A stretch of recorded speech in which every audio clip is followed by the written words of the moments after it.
Friends మనం ఈరోజు పుదీనా పచ్చడి చేస్తున్నాం. దీనికి కావాల్సినవి ఎండుమిర్చి, జీలకర్ర, ధనియాలు, ఎల్లిపాయలు, చిలక పలుకులు, టమాటీ, ఇంకా కొంచెం చింతపండు ఫ్రెండ్స్.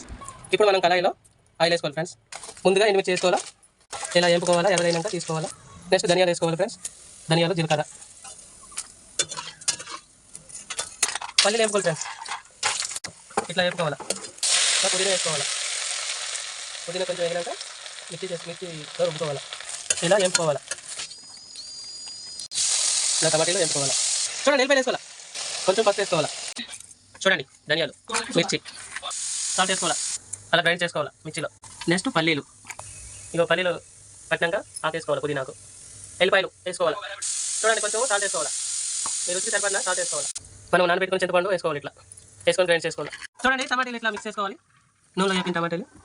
Okay bye. ఇలా మిక్సీలో పట్టుకోవాలి మెత్తగా. చూడండి, ఇట్లా చిన్న పెట్టుకొని నూనె వేసుకోవాలి. తాలింపు కోసం కరివేపాకు, ఎల్లిపాయలు, జీలకర్ర, ఎండుమిర్చి,